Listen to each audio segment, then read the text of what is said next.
Welcome back to MHS, Midnight Horror Stories. I know that many of you come to these videos as a gentle way to unwind before drifting off to sleep.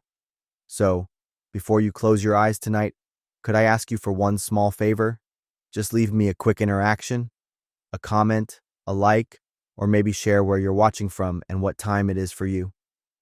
Little actions like that help YouTube recognize the content and spread it to more people who might enjoy it. My current goal is to reach around 300 likes within the first 24 hours. Now then, let's step into tonight's chilling stories together. It's been 14 years, but I still remember every detail of that autumn trip to the Appalachians. Every time I hear someone mention West Virginia, a shiver runs down my spine. My name is Rachel. I was 26 and had just quit my job. I wanted to find something new in my life, so I decided to take a few months to travel across the eastern US.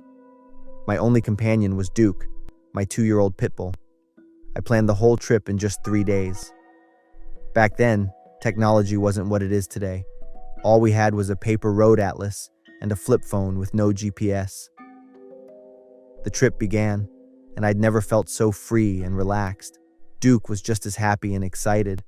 My old job had been so busy, and I hadn't made enough time for him. People always said that fall in the Appalachian Mountains in West Virginia was beautiful, and they were right. The road curved through mountains covered in yellow and red leaves. But the deeper we drove, the emptier the road became. My phone lost service, and the radio couldn't pick up a single station. That afternoon, as the sun began to set, I noticed the gas gauge was almost on empty. The nearest gas station on my map was still miles away, and I started to get worried. I kept glancing at the gas gauge, terrified of getting stranded on a lonely mountain road. But after a sharp turn, a small town appeared. What was strange was that it wasn't on my map at all. The town had only a few scattered wooden houses, a small church, and a single gas station. The sign at the entrance was too faded to read the name. I immediately pulled off the road and stopped. I parked at the gas station and breathed a sigh of relief. I filled the tank myself, then went to the office to pay. There was a small building behind the pumps, with the door half open and the inside quite dark. When I stepped in, a thick smell of old cigarettes and dampness hit me, making me wince. The man sitting behind the counter made me uneasy. He was skinny, with long hair that covered half his face, and his hollow eyes stared at me without blinking. I put the money on the counter and asked for directions back to the main highway. He stayed silent for so long I thought he hadn't heard me. Finally, he spoke. "There's no way back from here. To get to the highway, you gotta go north more than 17 miles, to the fork in the road, then turn left." I paused. Wait a minute, 17 miles? That doesn't make any sense. I just came from the highway, and it took me less than half an hour to get here. When I said that, he just shrugged and turned back to the old newspaper on the counter, not looking at me again. Outside, Duke started to bark. Through the window, I could see he was tense, staring at the forest behind the gas station. Duke never reacted that way unless something was seriously wrong.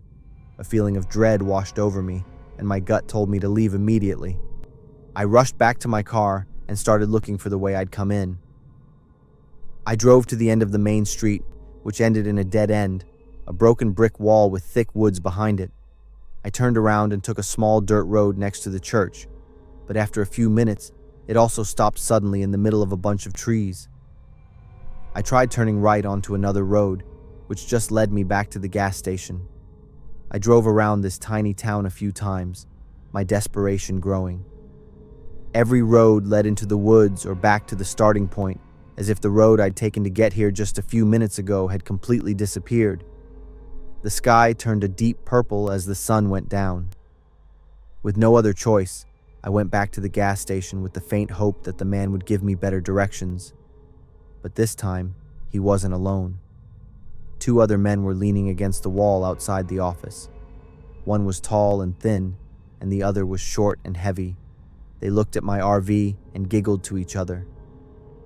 When I asked for directions again, The tall man pointed north, exactly the way the employee had told me to go. The heavy man kept nodding with a creepy smile on his face. I knew there was no point in asking for help, so I left without another word. I sat in my car with the doors locked, looking at the map again. Duke was growling nonstop, his eyes fixed on the two men watching us. The gas station employee had now come out and stood between them. All three of them were looking at me. I carefully studied the map and couldn't find any road like the one the employee had described. That area was only marked as thick forest with no roads. I guess they were trying to send me deep into the woods for some reason. I started to cry. The feeling of dread I had been holding back just burst out. Just as I was panicking and didn't know what to do, a pickup truck pulled into the gas station. An older man got out. He saw me sitting in my car with a look of terror on my face, then looked at the three men who were silently watching me. He walked straight to my RV and tapped lightly on the window. I hesitated for a moment, looking carefully at his face before I decided to roll the window down a tiny bit. He asked if I was looking for the way to the highway, and when I nodded, he glanced at the three men who were starting to move closer. He told me to follow him immediately and not to hesitate for a second. His voice was so serious and urgent that I couldn't help but obey. I started the car and followed his pickup truck. We passed the church, and he suddenly turned right onto a trail that I swear I hadn't seen before. It was completely hidden by a row of thick trees, almost invisible in the dark. The dirt road was narrow and bumpy, just wide enough for my RV to fit through. After a few tense minutes of driving, the main highway appeared before us like a miracle. The man pulled over to the side of the road. When he rolled down his window, his face was very serious. He took an old map from the passenger seat and showed me that the other road stretched for 17 miles and then ended in the middle of nowhere, with only a few rusted cars and struggling families living there. He said the road they had pointed me to was a dead end. He said a few cars had been left there and that the people at the gas station were not good people. If you had listened to them tonight, you wouldn't be here for me to tell you this. When I tried to ask more questions, he shook his head and told me not to be curious about things I shouldn't know. He told me to drive away right now, not to stop anywhere, and if I saw any other unnamed gas stations in this area, I should absolutely not stop. I drove all night. Duke was right next to me on high alert. It wasn't until we reached a city and the sun began to come up that we dared to stop at a crowded rest area. After sleeping and getting enough energy back, we drove for 8 hours straight to get home. After that trip, I never had any intention of taking a second trip in my life. To this day, I don't know exactly what was waiting at the end of the road those three men at the gas station pointed to, but I will always remember the look in the eyes of the gray-haired old man before he drove away. He saved me from something terrible so that I would have a chance to tell this story. Last October, my cousin Jason asked me to house sit for him. He and his girlfriend were taking a 2-week hiking trip in Colorado. They'd been planning the trip for months. Their original house sitter canceled at the last minute, and Jason asked if I could help. He said I probably needed a change of scenery. At the time, I was 27, unemployed, and living in my parents' basement. The thought of spending a couple of weeks alone in a quiet cabin with just me and his dogs sounded like a vacation. I told Jason I'd do it. Jason and his girlfriend live way out in the Blue Ridge Mountains of Appalachia, near a small town called Clarksville. It's one of those places you won't find on a map unless you already know it's there. Their cabin is about 20 minutes outside of town, tucked away behind a few winding turns. It's a place where your phone signal disappears halfway down the road. When I arrived, Jason was waiting in the driveway with his 2 dogs, Sophie and Tank. Sophie is an old, calm golden retriever. Tank is a husky mix with way too much energy and a look in his eyes that makes you feel like he's judging your every move. Jason gave me a sheet of paper with all the important information, the door code, the Wi-Fi password, and some other emergency instructions. Just before he left, he pointed to the side of the house and explained where the fuse box was in case the power went out. I'd have to go down to the basement through the storm cellar door at the back of the house. The basement was dug deep, but he warned me not to stay down there too long because of the old foundation and the damp air. The job was simple, Just flip the breaker and get right back out. He gave me one last piece of advice about walking around the property. He stressed that I should stick to the main road and avoid going into the woods because some of the locals don't like strangers wandering around their land. I figured this was probably related to hunters or private property boundaries. The first few days were amazing and peaceful. I slept well. I woke up, fed the dogs, and read books, something I hadn't done in years. The cabin was a little musty but cozy. There were big windows facing the woods, and during the day, the sunlight would filter through the trees, making slow, moving shadows on the walls. At night, it was completely silent. Sometimes I would snap my fingers just to make a sound. The dogs didn't bark either. They'd just lie there with their ears perked, listening to everything around them. On the fourth night, I was watching an old movie when the lights went out. Everything went completely dark. I waited for about a minute, thinking it might come back on, but nothing happened. So I grabbed a flashlight from the kitchen, put on my boots, and went out the back door. The storm cellar door was heavier than I expected. It was made of metal with thick hinges that creaked as I pulled them open. The stone steps going down were slick with moss and leaves. I shined the flashlight down and stepped carefully. About halfway down, I stepped on something that made a crunching sound. I stopped and shined the light down. It was a piece of dry bone. I pushed some leaves away and saw more bone fragments. It must have just been an animal, but it still sent a shiver down my spine. I shook it off and continued to the fuse box. The fuse box looked fine. I flipped the main switch off and on, but nothing happened. I stood there for a minute, trying to figure out if I had done it wrong, when the dog started barking like crazy. Tank especially was barking, and the sound was echoing through the house. I scrambled back up the steps and rushed inside. Both dogs were pressed up against the sliding glass door, their fur on end, growling with bared teeth. I shined the flashlight through the glass and saw, to my horror, 2 handprints. Not smudges, actual handprints. They were about the size of a child's hand, and they had no thumbs, just 4 long fingers on each hand. Tank growled again, and I cracked the door open. "Hey, who's out there?" I yelled. Nobody answered. I stepped outside and shined the light around. Still nothing. I went back inside and locked the door. I didn't sleep that night. I pulled a chair into the hallway, sat facing the back door, and kept a kitchen knife in my lap just in case. The weirdest thing happened the next morning. The handprints were gone. Not faded, but completely gone. The glass was clean, like someone had wiped it down. I called Jason and told him everything. There was a pause, and then he said, "The locals sometimes mess with newcomers. It's nothing. If they were going to do anything, they would have already done it." His calm attitude made me feel a little better. That night, I turned off all the lights except for my flashlight. I had a thermos full of tea. Around 11:30, I heard a light tapping on the roof. It wasn't rain. It sounded like pebbles were being thrown from different angles. I stepped outside and shined the light up, catching a flash of something moving for a second, something small and fast, before it disappeared over the edge of the roof. "Hello?" I said loudly. Then I heard whispering. I backed into the house and slammed the door shut, locking it, and then sat back down in the hallway. This time the dogs didn't bark. They just whined. The next morning, I climbed up and checked the roof. There were more handprints, the same size, with 4 fingers and no thumbs. That was it for me. I packed up my things, put the dog food in a bag, grabbed my luggage, and led them to Jason's truck. I was walking back into the kitchen to get my phone charger when Tank started growling. He stood rigid in front of the pantry, baring his teeth.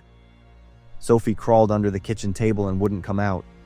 I watched for a few more seconds, then reached out and knocked on the wall behind the pantry. It sounded hollow. I knelt down and saw something I hadn't noticed before. A small cellar door, cleverly hidden by the lowest shelf. I shined the flashlight down into the hole and saw hundreds of scratch marks on the wooden floor, like tiny fingers had been clawing at it. I closed the door and called Jason, telling him something was wrong and I needed to leave right away. Jason didn't argue but asked if I could check the far corner of the cellar because he had set a trap there the previous winter. I refused and told him I was not opening that cellar again. That night, I drove 20 miles to a motel with both dogs. I slept with them in the bed and wedged a chair under the doorknob. Jason's trip ended early because there was no one left to house sit. I waited until I knew he was back home before I drove the dogs back to him. After I handed them over, I drove away immediately. I didn't want to know anything else about that house or what was in the basement. Jason and I are still close, but I have never been back to his house again.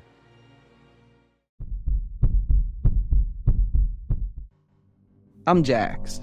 I was 31 years old. I thought I was handsome with blonde hair, blue eyes, over 6 feet tall. There are many interesting persons I've met, but I'm still waiting for the one who's really right for me. On the flight back to visit my family that summer, after all the check-ins, I sat waiting for the boarding time. A man sitting in the opposite row looked at me intently. He has toned muscles, healthy brown skin, curly hair, and a high nose bridge. He wore an elegant black suit. I think he was on the same flight as me. The flight was suddenly delayed by 2 hours because the destination was having bad weather. I had to play games on my phone to pass the time. About 30 minutes later, I was startled to see that man still looking at me, smiling, friendly, and waving. I was a bit surprised and waved back. I was actually quite impressed with that appearance. He proactively approached, introduced himself as Alex, 33 years old, and working as an engineer in Texas, which is also my hometown, coincidentally. He said he noticed me from the first time he saw me. That's right, he's gay, and so am I. People like us will have a special feeling about people who are similar to us. Alex and I follow each other's Instagrams. I want to get to know Alex better. The flight finally took off, and we sat quite far apart. Landing at the Texas airport, I got my luggage back. Alex pulled 2 suitcases and happily walked towards me. We asked each other about the next destination. Alex said there was another package. Alex asked me to hold the 2 suitcases and quickly return to the baggage gate. I didn't think much and happily agreed to wait for Alex.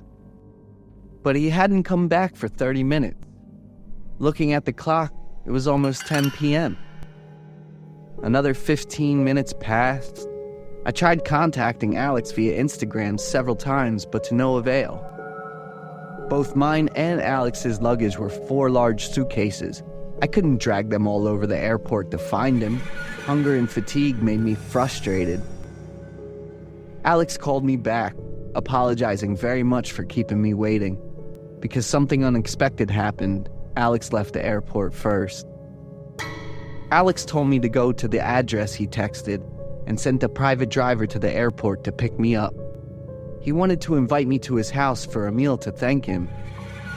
I felt better after receiving Alex's call. Alex's personal driver is a man taller than me, with a fierce face. The car he picked me up in was quite old, cluttered with bottles and jars, making me feel uncomfortable.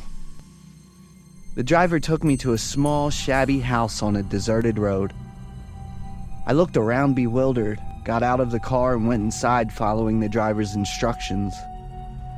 The house was dimly lit, had a strong, musty smell, and had an indescribable cold feeling. I walked very slowly, looked around as I walked. The driver was still walking behind me and staring at me. I started to feel scared, told the driver to call Alex to come and get the suitcase back and I would wait here. He didn't answer or do anything, just stood there staring at me. Taking a few seconds to try to calm down, I quickly walked towards the door, saying as I walked that I had something urgent to do first and would text Alex later. The driver immediately stopped me. I was stunned. There was a noise behind me. Before I could figure things out, the driver grabbed my arms and restrained me. He forced me to go deeper into the dark house despite me asking a lot of questions. He pushed me into a room. In front of me was Alex with a strange smile, holding a sharp knife. The room was cluttered with strange medical equipment, many of which were still covered in blood. On the wall hung many photos of different men. They will lose any part of their body or have knives or scissors close to their skin. Their expressions were extremely painful and panicked. The middle photo, and also the largest photo, is a photo of Alex and the driver taken together. They posed with extremely intimate gestures and smiles as if they were mocking viewers. So panicked, all I could do at that moment was run away. I tried to struggle away from the driver, but his strong grip held me firmly. Alex grabbed my hair with one hand and held it tight. His other hand slowly brought the knife towards me. I begged in fear, but Alex continued to bring the knife. Alex and the driver burst into perverted laughter and were extremely satisfied when they saw me begging and shaking. Just as the tip was about to touch my face, the loud sound of police outside surrounded the house. Alex and the driver looked out in surprise. I took the opportunity to get up and escape. Running outside, I saw 3 police officers, along with my father, looking at me worriedly. On the way with the strange driver, I had texted my dad about my situation and sent him the location. Luckily, he arrived in time. Alex and the other driver were arrested. They're actually a gay couple.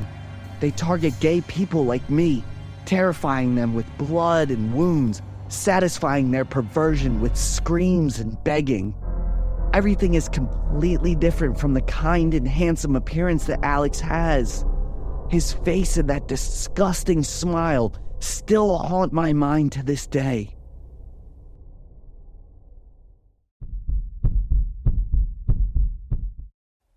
I'm Daria, 21 years old, living in Pittsburgh, Pennsylvania. My family is middle class and I have 4 siblings. After graduating from high school, I went to work to help my parents and my siblings. I chose babysitting because it didn't require any degree. After several years of working in my hometown, I came to New York. I wanted to increase my income by working for rich families. I went to Manhattan, New York, where the world's largest concentration of billionaires and millionaires is located. I was hired to babysit for a family who lived in a house that looked like a castle in a fairy tale. I am responsible for taking care of 3 children. Baron, 10 years old. Savia, 8 years old. And Aiden, 6 years old. The 3 children were perfect. They are very polite and obedient. Baron, Savia, and Aiden are not the same. Each child will resemble their father in some way. As far as I know, the boss is a businessman, 44 years old. He will be home on odd days of the week. I also never saw his wife. Surely such rich families will have complicated stories like those in the movies. Nothing would come of it until the last few weeks. I received a call to my family's landline. The children are about to be in trouble. Save them quickly. A man's voice, very deep and a bit frightened. I asked who he was, but the other end of the line kept repeating the same sentence. The children are about to be in trouble. Save them quickly. I felt uncomfortable and hung up. I think it's a prankster from someone having a mental problem. The next day, still in the same time frame, I received another call. The girl is in danger. Save her quickly. I was startled to realize that this voice was the man from yesterday. Who are you? What is your relationship with this family? I quickly asked him. But he repeated what he had just said and hung up. The girl is in danger. I fell into confusion. Save her quickly. What is up? The boss's powerful and slightly annoyed voice rang out right behind me. He must have heard something while I was talking on the phone. I hastily told him about the 2 calls from the man. He immediately got angry and asked the workers in the house to unplug all phone lines. I suggested calling the police, but he immediately got angry and shouted loudly. He asked me to take good care of the children and not to do anything else without permission. Everything went normal until 5 days later. I went up to Savia's room at 6 o'clock to call her down for dinner. Knocking on the door for a long time, Savia didn't want to open the door. I opened the door and went in. I looked around the room and couldn't find her.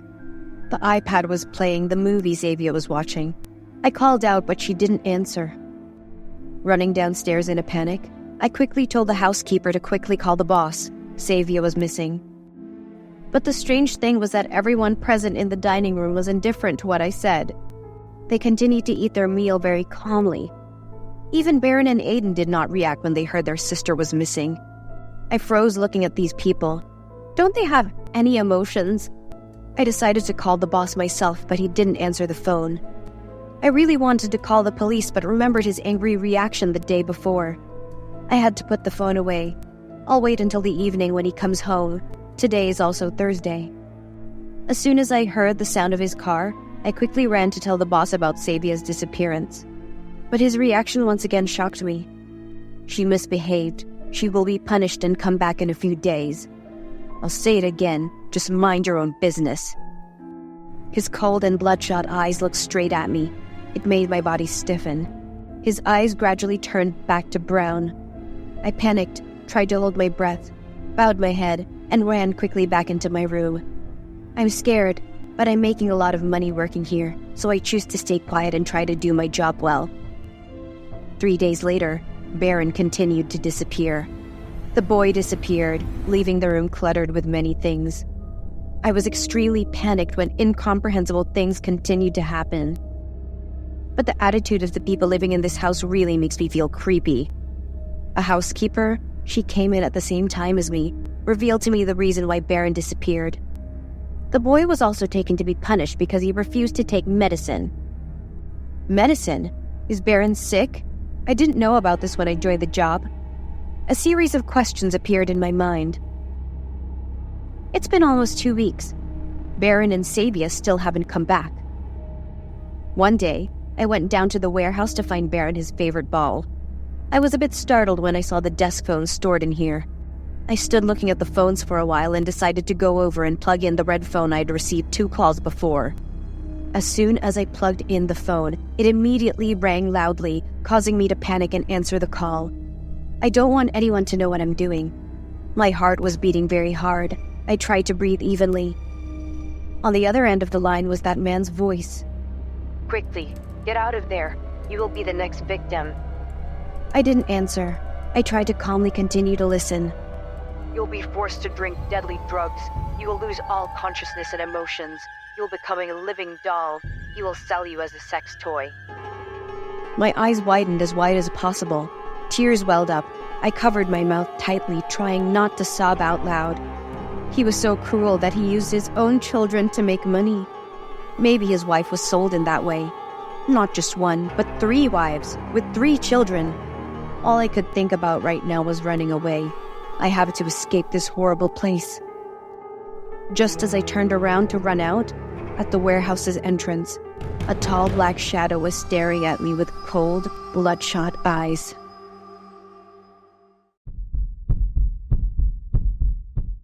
I'm Lewis, 37, working in medical aesthetics. I've got 2 spots, one in Dallas and one in Houston, Texas. So this story isn't about me. It's about a friend who works in the same field, and yeah, I kinda had a hand in that whole mess. My friend Joey, straight up the most naturally gorgeous person I've ever met. Joey's 2 years younger than me. His parents wanted him to be a lawyer, but he bailed on that and jumped into construction on his own. He's doing pretty great, making bank off big and small construction gigs. No doubt, Joey's good looks have totally helped him land those deals. Construction work's tough with all the sun, wind, and dust, but it doesn't mess with Joey's looks. If anything, it makes him even tougher and more good-looking. The cash he's making isn't enough to keep up with his wild nights at bars and clubs. With his all-over-the-place attitude, Joey up and quit his construction gig again. I'm over that exhausting job. I want good money, but with less hassle and a cleaner, comfier setup. Joey asked me to teach him about the beauty biz. I'll hook you up with some courses. Joey cut me off and goes, "No need to waste time. I'll just come to your clinic to learn." After a lot of convincing, I finally agreed to let Joey start with some basic stuff. Joey's pretty sharp, so it didn't take him long to catch on and pick things up. It took Joey like 3 days to get the hang of waxing and hair removal. With his looks, Joey helped me pull in a ton more customers. "Louis, I'm opening my own cosmetic clinic next month." Joey dropped that bomb on me, and I was totally shocked. "But you..." "Watching you work," Joey shrugged. "It's easy. Cosmetic surgery is not as hard as I thought." Even though I tried to talk him out of it, Joey's confidence just kept growing. Less than a month later, Joey's cosmetic clinic was all set up and running. Joey straight up crushed it again in the new field. Joey's making crazy money selling the whole responsibility and reputation thing in the beauty industry. But slowly, Joey's customers started complaining about the service. Joey fixed it by shutting down the shop, moving to a new spot, and pulling in a whole new crowd. With that slick business move, Joey's beauty spots just kept opening and closing, running at full speed the whole time. He just straight up bought a big villa without even thinking about it. That was the only thing left, since Joey blew all his savings on his crazy lifestyle. On top of doing unlicensed cosmetic surgery, Joey also went all in, taking on cases that needed real medical know-how. And then things got way worse than just some allergies or complications. One afternoon, I got a call from Joey. As soon as I picked up, I was freaked out by a girl's scream, like she was in pain. Louis, what do I do about this allergy thing?" Joey yelled into the phone. Before I could even respond, the girl's moans got louder. I heard medical stuff breaking, and Joey was screaming and cursing. "Joey, what the heck did you do? What's the client's situation right now?" I gave her anesthesia. She was twitching with her mouth wide open. Oh my God, stop it!" Then the call just cut off. I called a few more times, but Joey didn't pick up, and the same thing happened the next few days. A few days later, the news came out about a girl named Cassie going missing. The police looked into her recent stuff and found out she'd booked an appointment for black hairy tongue treatment at Joey's clinic. Feeling like something was really wrong, I called Joey right away, but he still didn't pick up. 6 days after they announced Cassie was missing, the cops found a suitcase in the basement of the villa with her body in it. The villa owner? Yup, it was Joey again. Joey sold the villa cheap because it was falling apart, all to cover his out-of-control spending. After selling the villa, Joey also hid the suitcase with Cassie's body in the basement. At the trial, he admitted guilt and said he'd been hammered on booze and drugs while treating Cassie, and that's what caused the accident. I really wish I hadn't asked for help from someone so reckless and messed up. This story is based on a real event, the tragic cosmetic accident of Maria Pilar Cruz that took place in 2003 in New York. Maria, dealing with black hairy tongue, made the mistake of choosing a cosmetic clinic instead of going to a hospital for proper treatment. Then, Maria's life came to an end at the hands of Dean Fajilo, a self-proclaimed cosmetic doctor who started out just doing basic hair removal. Dean's perfect looks and sharp mind were his weapons, helping him trick countless customers into trusting his so-called cosmetic expertise. Behind that flawless appearance was an empty soul, long corrupted by alcohol and illegal substances. I'm Hal, 37, and I run a Taco Bell right on a busy street downtown. The place gets a ton of love, so I'm basically working around the clock. One night, around 10:30, I was about to shut down after a long 16-hour grind. Out of nowhere, a couple walked in looking all unsure.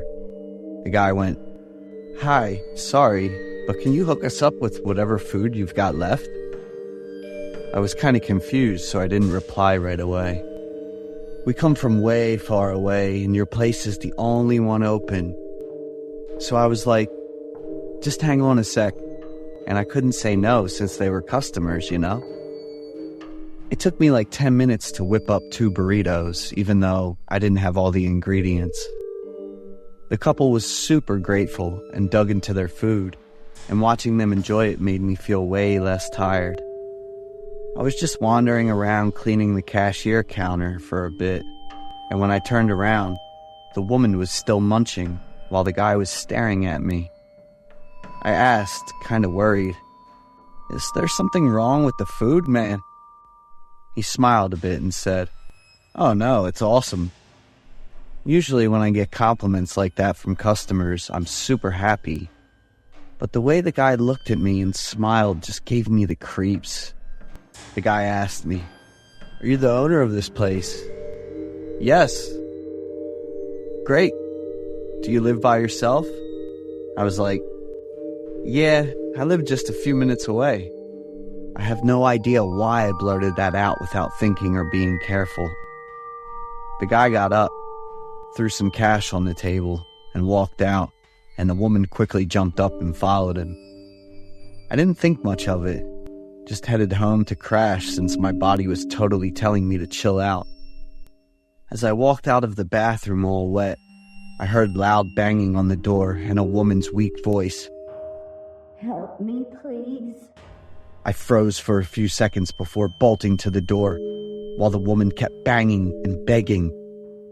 I peeked through the peephole, and it was a woman in messed up clothes with crazy hair and a bunch of bruises all over her.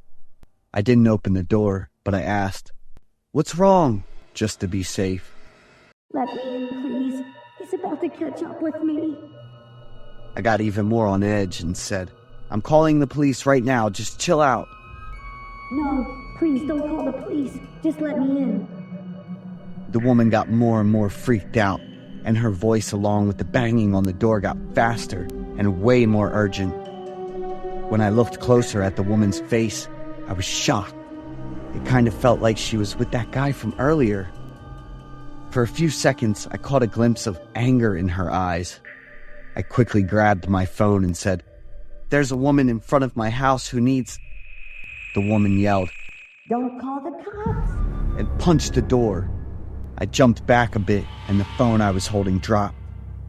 A few seconds later, along with the woman's wild scream for help, I heard another guy screaming, "You're dead already, damn it." "Open the door quick.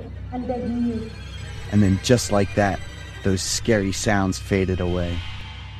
I hurried to the door and peeked through the peephole, but the woman was gone, and the guy was nowhere to be seen either.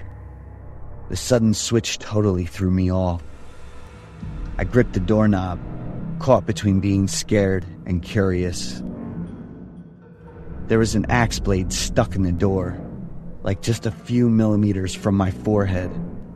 I froze, and my heart felt like it stopped. The axe blade got pulled out, leaving a hole in the door, and this wild-eyed man said, "I want to taste your blood." The next few axe hits were super hard on the door. The door was totally wrecked, and I was hiding in the kitchen cabinet, trying to hold my breath. They were coming in, the crazy, mean-looking guy and the woman. "Just a little more," I muttered as the guy got close enough. About 10 minutes later, I was fine and sitting in the living room making a call. In front of me was the guy with a bullet deep in his shoulder, bleeding like crazy, and the woman crying and begging. "Hey, I've got 2 fresh orders here. One for organs and the other, let's see, for entertainment." So, I ended up with a big chunk of money, enough to expand the shop and get the door fixed with the latest high-tech lock.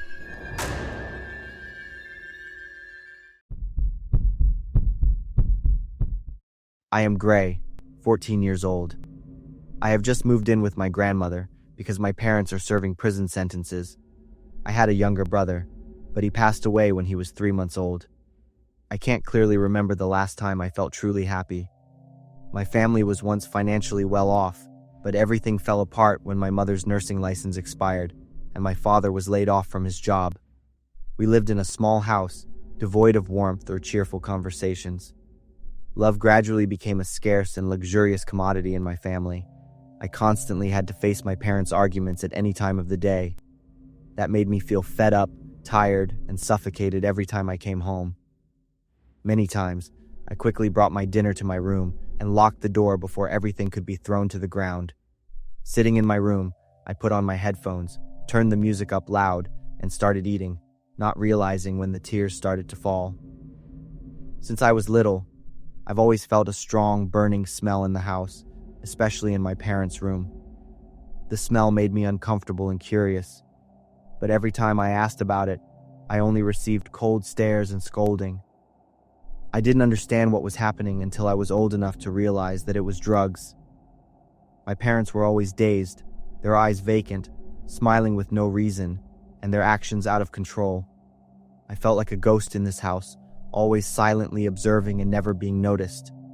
The feeling of loneliness clung to me, even though I tried to find something, anything, from the place I called family. One day during dinner, my mother announced that she was pregnant. I screamed with joy, thinking that I would finally have a younger sibling, a companion. I no longer have to be alone, and maybe everything will change. However, my parents' reaction made me feel a strange sense of anxiety. My parents looked at each other with a confused gaze and a hint of discomfort. Anyway, I still hold on to the hope that everything will get better. During the first few prenatal visits, my mom always took me along. Although Dad stayed at home, he always said he was busy. When I found out I would have a little brother, my excitement doubled.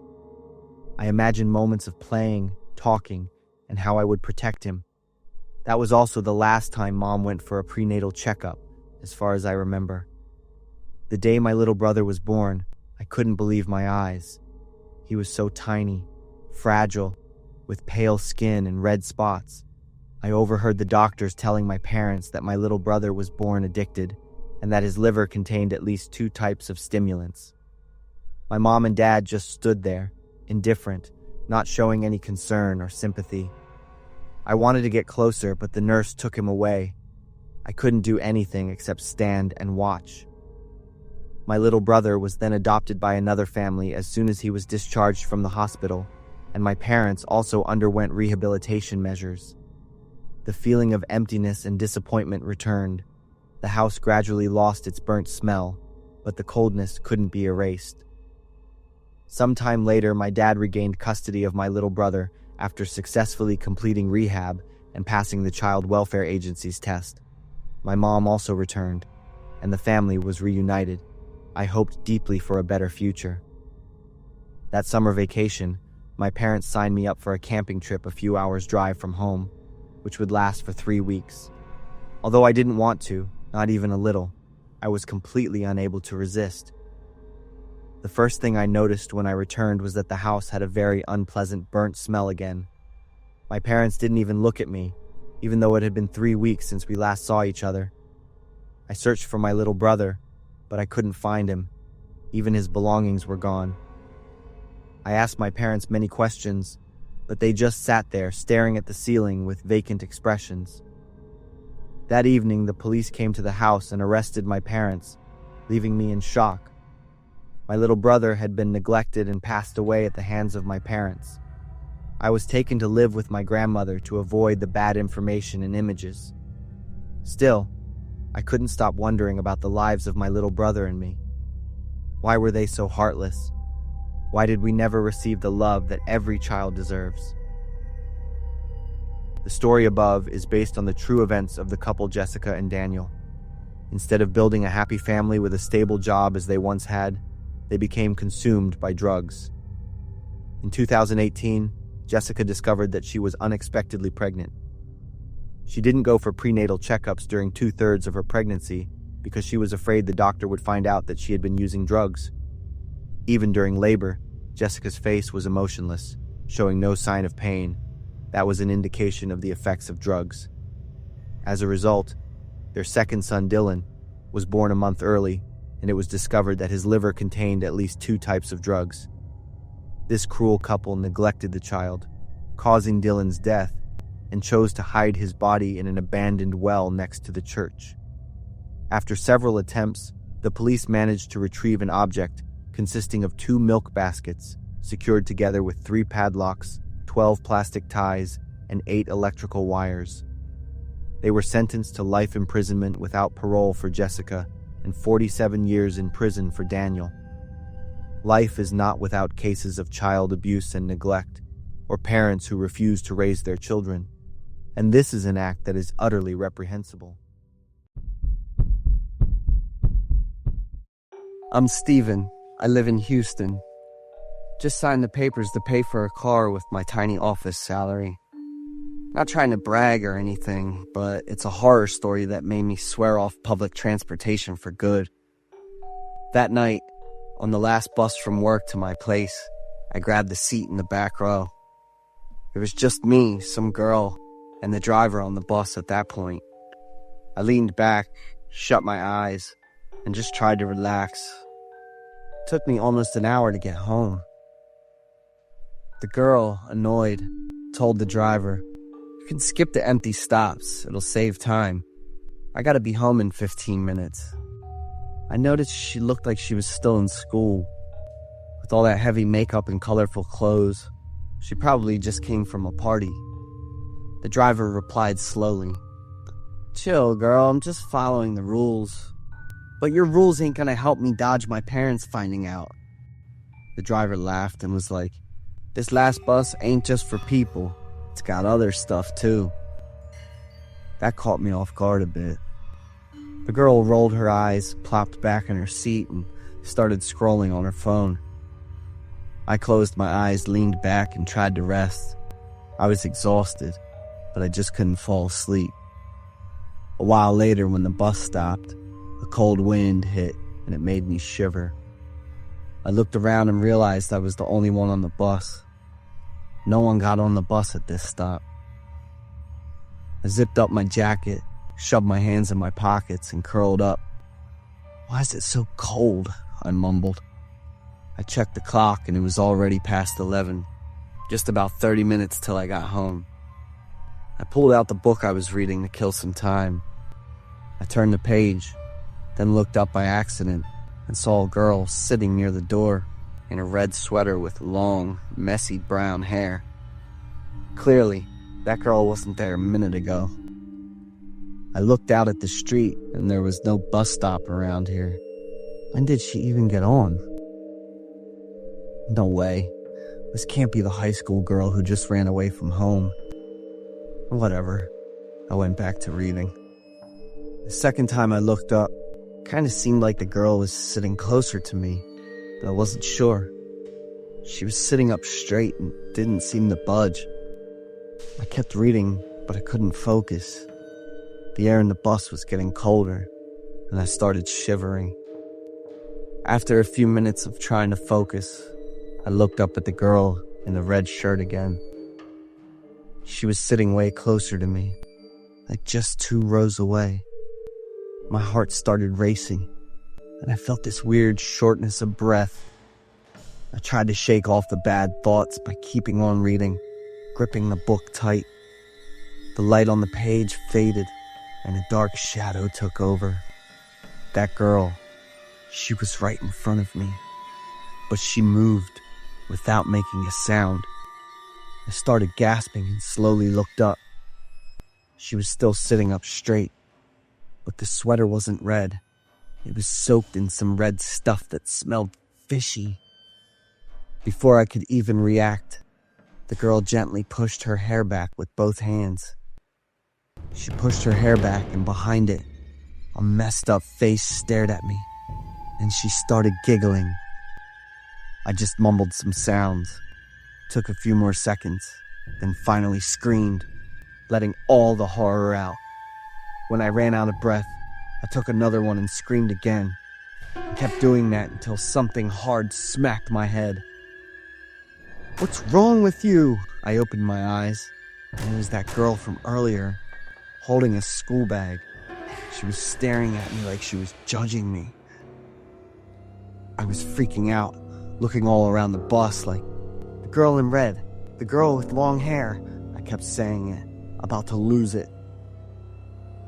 I bolted off the bus, stood at the stop, and gasped for air. The bus took off, and in my seat, I saw the back of a girl in red, sitting up straight. I couldn't take it anymore and just collapsed, trying to figure out where I was. It was a stop close to my place, so I jumped up and ran home, my hands shaking as I tried to open the door. I never went near that bus stop again, and I never told anyone about that creepy experience.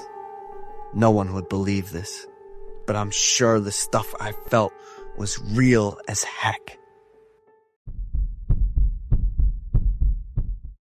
So, my name's Roger, I'm 25, and a week ago, I almost died. That day, after work, I swung by Costco to grab some new kitchen stuff, knives included.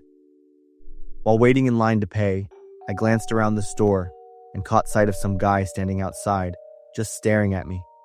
Messy brown hair, a little shorter than me, dressed like a total slob in this big, heavy coat that went all the way down to his legs. Why the hell was he wearing that in the middle of May? I couldn't place where I'd seen him before, but something about him felt weirdly familiar, and not in a good way. By the time I finished paying and looked back, he was gone. I walked out toward the parking lot, and there he was, standing right next to my car. He was pretending to be on the phone, cigarette in hand, but it wasn't even lit. His eyes, though, still locked on me. I picked up my pace, jumped in my car, and got the hell out of there. I figured that was the end of it.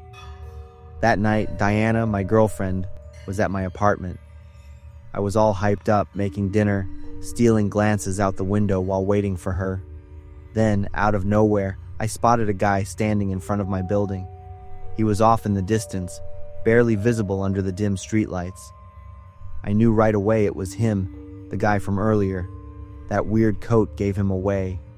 But the worst part was that he was staring right at me. He knew where I lived. And just like that, the uneasiness I felt before cranked up to a whole new level. Was he following me? I decided to head downstairs and get some answers. But just like before, he was gone. Right then, Diana showed up. I ran out to meet her, and we headed upstairs together. We had dinner and watched Netflix together. I didn't bring up what happened earlier. I didn't want to freak her out. Around midnight, there was a knock at the door. We weren't expecting anyone this late. I got up slowly, walked to the door, and peeked through the peephole. It was him, the guy from the store. But this time, he was standing even closer, his eyes filled with this unsettling kind of patience. He wasn't banging on the door, wasn't yelling, just knocking, slow, steady, like he already knew I was right there. One of his hands was tucked behind his back, like he was hiding something. I didn't open the door, just asked, "What do you need?" That's when he pulled out a knife, slowly. The blade caught the hallway light, gleaming like a warning. "You dropped this at the store." My whole body locked up. Diana heard him too. She was about to say something, but I quickly put a finger to my lips. Sorry, I don't think so," I said, trying to keep my voice steady. He just stood there for a second, staring. Then, he cracked a weird, unsettling smile. "Oh, wrong door. My bad." And just like that, he turned and walked toward the apartment across the street, the one where that young woman lived alone. This time, he kept the knife hidden behind his back. My stomach dropped. Something bad was about to go down. Before I could react, the girl opened her door. He lunged. "Diana, call the cops now!" I shouted as I threw the door open and sprinted toward them. He got in a couple of stabs, but I wasn't about to let him do it again. I grabbed his wrist, the one holding the knife, and yanked it with everything I had. The knife went flying, and I slammed him to the ground. Right then, the cops showed up. The ambulance took the girl away, rushing her to the ER, but the worst part was still coming. "Let go and put your hands up." My stomach dropped. My whole world just collapsed. Guns aimed straight at me. My heart was racing, breath coming fast and shaky. He was still on the ground, but instead of freaking out, he was smiling. That smug, twisted kind of smile. "No, he's the attacker," I yelled, but the cops kept their distance, moving in cautiously. He was still lying on the floor. Then, out of nowhere, he smiled. I called the cops. I tried to help her. He was the attacker. His voice was steady, serious, and he was pointing at me. He called the cops himself? I couldn't believe what I was hearing. Was this his plan all along? He wanted to make me look like the attacker. But before I could even process it, Diana burst out screaming that the bastard was the one who stabbed the girl. The cops detained both of us while they checked the hallway cameras. A few minutes later, they let me go. I pulled Diana into a tight hug, trying to calm her down. When her breathing finally steadied, she looked up at me, voice shaky as she whispered a name. Luke. Luke, our old classmate from high school, her ex. He looked so different now, I hadn't even recognized him. Back in high school, Diana and Luke had dated, but their relationship was a mess, full of fights and control. Eventually, Diana had enough and broke it off. But Luke? He refused to let go. He tried everything to hold on. A few weeks later, Luke was already dating someone new. Diana felt lucky to be done with him, but Luke never actually let go. In court, he didn't look scared, didn't look sorry, not even a little. As they escorted him out, he turned to me, smirked, and whispered, "Good luck. There are more of us than you think." Those words stuck with me, kept me up at night. After the case was closed, Diana was scrolling through social media and randomly came across an old class photo. Luke was in it, standing right next to his two best friends. So there were 3 of them, and their most recent posts, all tagged near where Diana and I lived. A chill ran down my spine. Had I really gotten rid of him?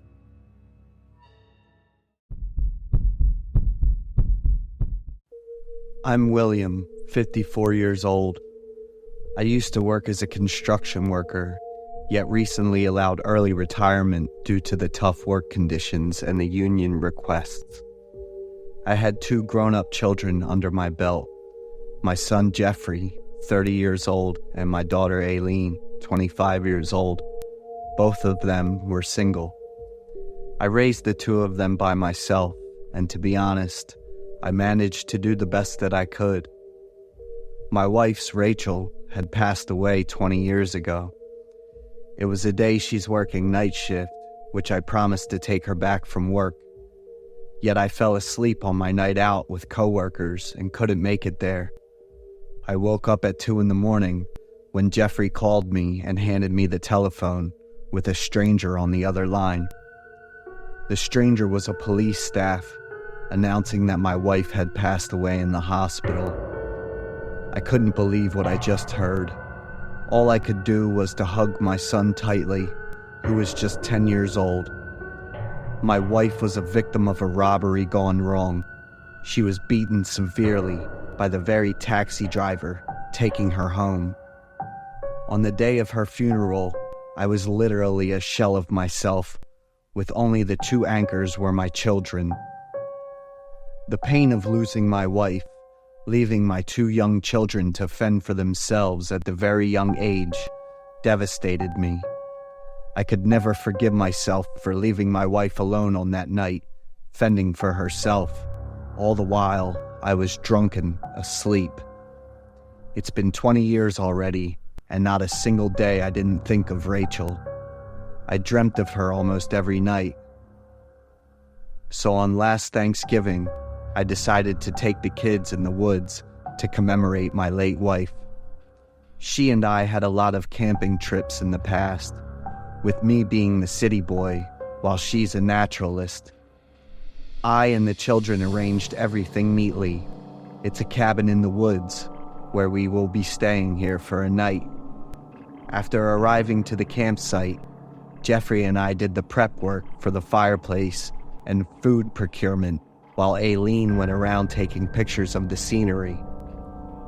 I wish Rachel was here to see the kids now all grown up. When we were preparing the firewood for the barbecue, I noticed someone silently watching us from afar. It seemed to be a woman, young and slim, from across the tree line.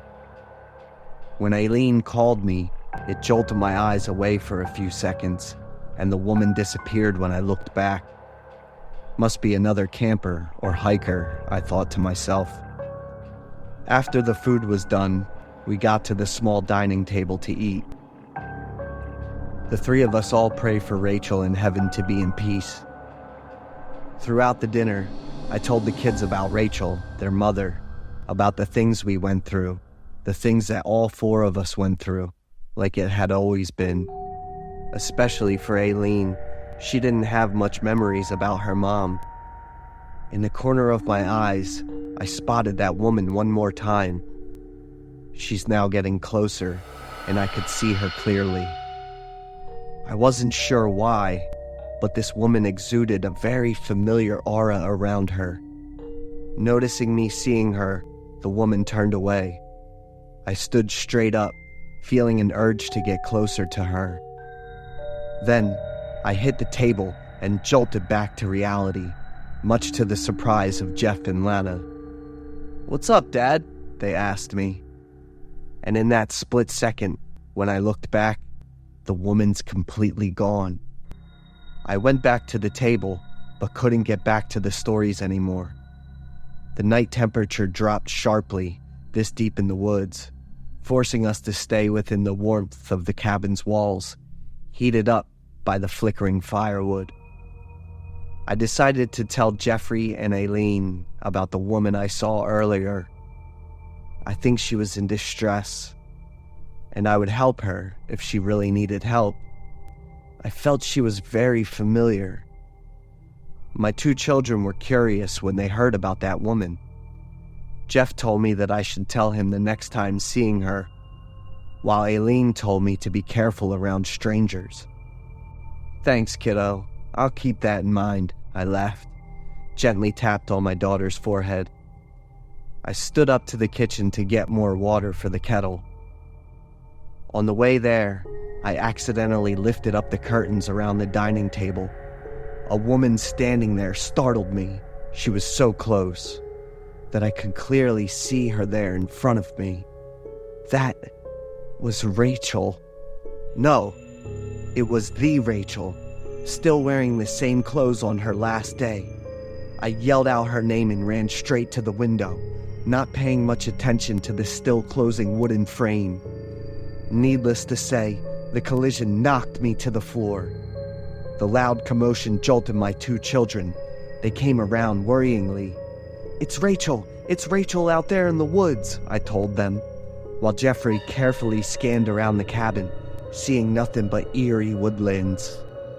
When I came over, both of them were worrying that I might have something wrong with myself. Especially Aileen. She's worried that I might have Alzheimer's. "Nonsense! I swear it was Rachel. I've seen her with my own eyes." I cried my guts out, sure of what I had just seen. Jeffrey and Aileen decided to end this camping trip earlier and take me home early tomorrow to see the doctor. I reassured the children and returned to my bed.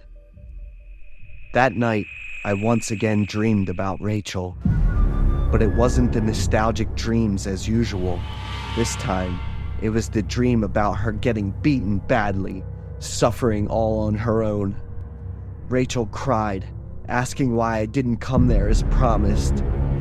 Woken up by the nightmare, I couldn't go back to sleep again. In the morning, I declined my children's offer of taking me home. I had to find Rachel. I needed to talk to her, that I missed her for all those years. I needed her to know that I am truly sorry for what I'd done.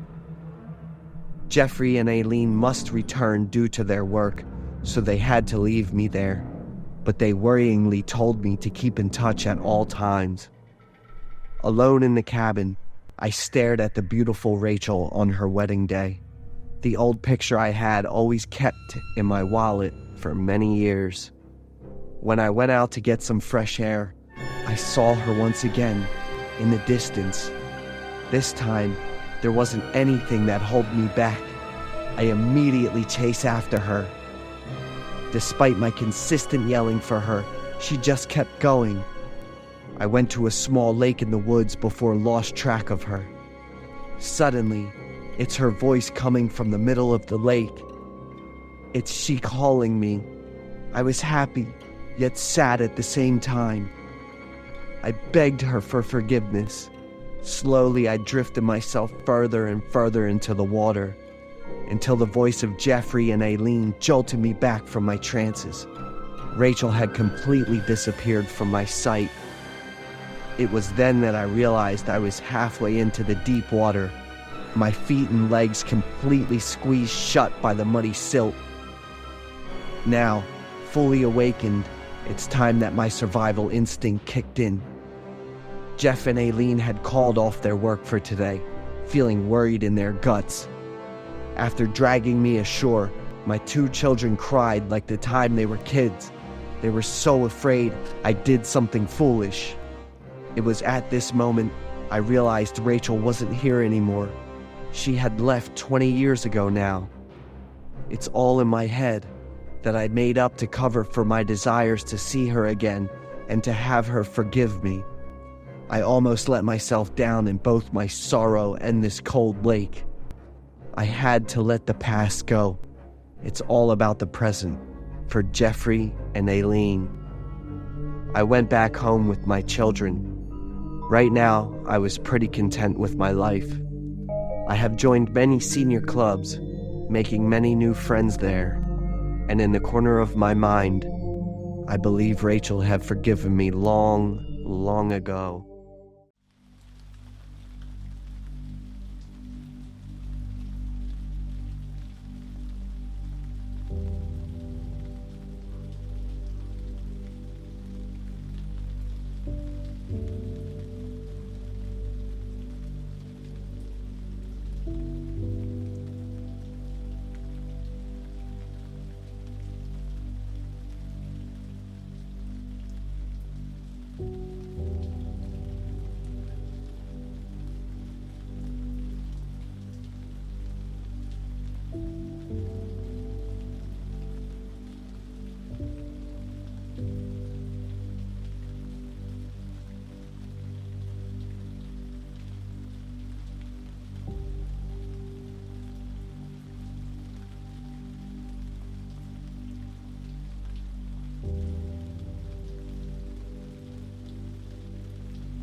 it.